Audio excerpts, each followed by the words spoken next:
देखिए मेरे प्यारे बच्चों, आज हम chapter number 5 centre of gravity को आगे कंटिन्यू करेंगे। ये 28 लेक्चर है। इसमें सबसे पहले हम देखते हैं सम इम्पोर्टेंट नोट्स। ये क्वेश्चन को सोल्व करते समय आपको जिन जिन बातों का ध्यान रखना होगा वो नोट्स यहाँ पर दिए गए हैं, इनको आप ध्यानपूर्वक समझेंगे।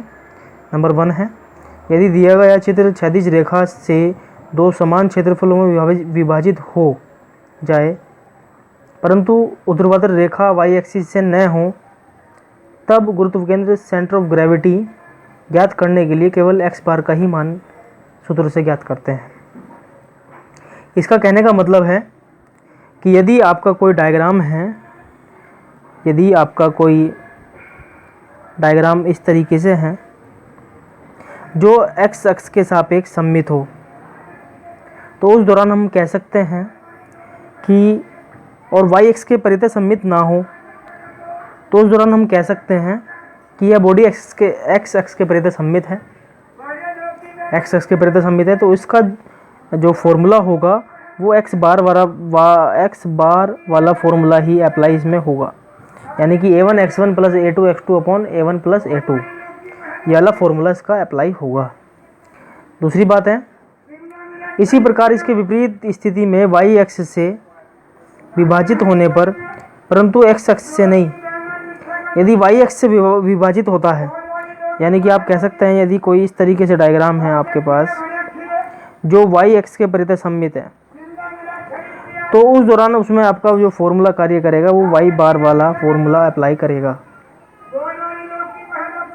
तीसरा पॉइंट है, यदि दिया गया परिच्छेद चित्र में एक्स एक्सिस तथा वाई एक्सिस दोनों में से किसी से भी समान भागों से विभाजित नहीं होता, तब गुरुत्व केंद्र की स्थिति ज्ञात करने के लिए सूत्रों एक्स बार तथा वाई बार दोनों की सहायता लेनी पड़ती है। यदि कोई ऐसी काट है जो असममित हो, बिल्कुल मैंने कल सममित और असममित बताया था आपको, तो यदि कोई ऐसी काट है जो बिल्कुल असममित हो तो उसके लिए आप एक्स बार और वाई बार दोनों फॉर्मूलों को यूज करते हैं। इसके बाद बात करते हैं पॉइंट 4 की, जो परिच्छेद एक्स अक्ष तथा वाई एक्स दोनों के सममित होता है, जैसे वृत्ताकार, आयताकार, वर्गाकार, समान लंबाई चौड़ाई के फ्लैंज, आई काट, तो वहाँ पर एक्स बार तथा वाई बार को सूत्र द्वारा ज्ञात करने की आवश्यकता नहीं होती। उसमें आप सिंपली उसकी लंबाई व चौड़ाई का मध्य लेकर के, लंबाई जैसे कोई आयताकार कोई लैमिना है तो इसका आप लंबाई और चौड़ाई का बिल्कुल मिडिल ले लीजिए, विकर्णों को मिला दीजिए, तो वहीं पर आप इसका centre of gravity find out कर सकते हैं। तो ये बहुत आसान चीज़ है। इसके बाद क्वेश्चन नंबर 1 देखते हैं, न्यूमेरिकल प्रॉब्लम्स। कहता है 10 centimetre into 15 centimetre into 3 centimetre परिमाप के टी सेक्शन के गुरुत्व केंद्र सेंटर ऑफ ग्रेविटी ज्ञात कीजिए। तो आप देख सकते हैं यहाँ पर सबसे पहले 10 सेंटीमीटर लिखा हुआ है, इसका ये वाला फ्लैंज है, ये वेब है, और ये 3 सेंटीमीटर इसकी जो मोटाई है वो 3 सेंटीमीटर इधर से दी है, 3 सेंटीमीटर यहाँ से दी है। ये इसकी पूरी की पूरी ऊंचाई 15 सेंटीमीटर है, और ये कह सकते हैं आप ये 10 सेंटीमीटर है। ये डायग्राम है। इस डायग्राम को सोल्व करने से पहले हमें कुछ बातों का जानना आवश्यक होता है। जैसे आप देख सकते हैं इस चित्र में 2 आयत बन रहे हैं। नंबर 1 आयत है, इसको आप आयत नंबर 1 कह सकते हैं, इसको आयत नंबर 2 कह सकते हैं। देख लीजिए ABCD जो आपको दिख रहा है वो आयत 1 है। EFGH जो आयत बन रहा है वो दूसरा आयत है। इनके गुरुत्व केंद्र भी इनके विकर्णों को आपस में मिला देने पर आपको मिल जा सकते हैं। इसका G1 है, इसका ये G2 है। तो कहता है चूंकि यह काट वाई एक्स के परितः सममित है। अभी यदि आप देख सकते हैं इस डायग्राम को, ये टी सेक्शन है, यदि मैं इसको यहाँ से बीच से काट दूँ और इसका इधर वाला लेफ्ट वाला पोर्शन मिरर में देखूँ तो राइट वाले पोर्शन के जस्ट इक्वल होगा, तो यह काट वाई एक्स के परितः सममित है। अतः इसमें आपका फॉर्मूला वाई बार वाला फॉर्मूला कार्य करेगा। तो वाई बार वाले फॉर्मूले में आप देख सकते हैं कि a1 y1 plus a2 y2 upon a1 plus a2 हमारा जो फॉर्मूला है, इनमें ये तत्व आपको एलिमेंट्स निकालने पड़ेंगे। तो आप कह सकते हैं a1 और a2 क्या हैं, आयत ABCD का क्षेत्रफल है, एरिया है ना। और A2 क्या है, EFGH का क्षेत्रफल है, इस वाले का, दूसरे वाले का क्षेत्रफल है। ऐसे ही y1 और y2 गुरुत्व केंद्र की तल से दूरियां हैं। जो y1 और y2 हैं वो तल से दूरियां हैं। तो सबसे पहले आप जो आयत नंबर 1 और आयत नंबर 2 है इनके ही क्षेत्रफल निकाल सकते हैं। किस तरीके से, आयत नंबर 1 का क्षेत्रफल मैंने लिखा हुआ है 10 × 3 सेंटीमीटर। अब आप इसको देखिए, ये आयत नंबर 1 है आपका। आयत नंबर 1 में आप देख सकते हैं इसकी लंबाई 3 सेंटीमीटर है और उसकी चौड़ाई जो है, मोटाई जो है वो 3 सेंटीमीटर है। ये 10 सेंटीमीटर है, ये 3 सेंटीमीटर। इनकी मल्टीप्लाई करेंगे तो उसका क्षेत्रफल मिल जाएगा आपको। तो क्षेत्रफल कितना मिल गया आपको, 30 सेंटीमीटर स्क्वायर।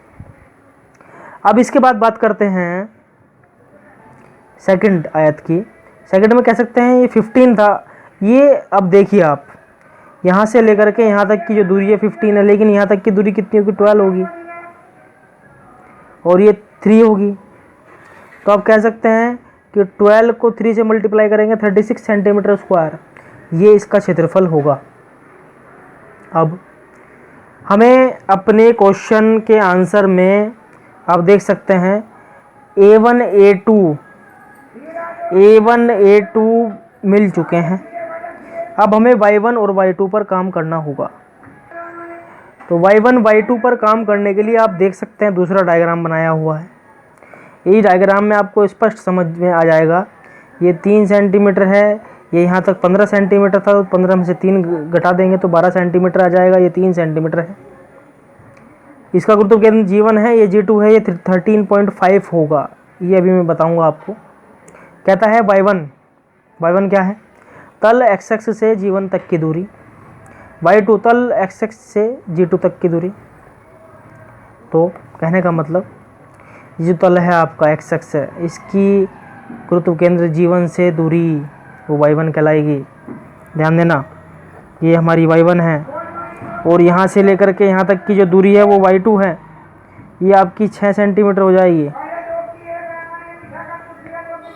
इसको मैं करके दिखाता हूँ। y1 12 + 3/2, देखो ये 12 सेंटीमीटर है। ये 3 सेंटीमीटर का हाफ, ये वाली जो दूरी होगी ये हाफ होगी कि नहीं 3 सेंटीमीटर की, तो ये 1.5 सेंटीमीटर है।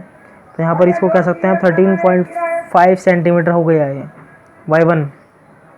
इसके बाद y2 का मतलब जो ये सेकंड आया था, दूसरा आया था, इसका हाफ, यहाँ से लेकर के यहाँ तक की दूरी।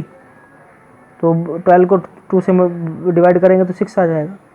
अब इसके बाद लास्ट और इम्पोर्टेंट पॉइंट वो है आपका फॉर्मूला क्या कहता है, y1 = A1 y1 + A2 y2 / A1 + A2।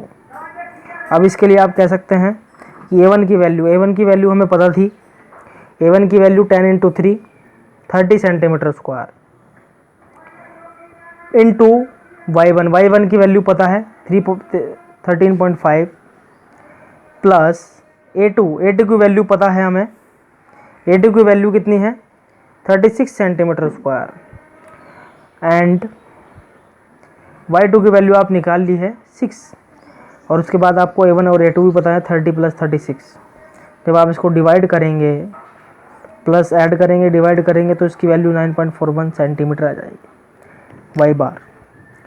तो इसका मतलब है, अब आप देख सकते हैं y बार की वैल्यू जो आई है 9.41 सेंटीमीटर आई है।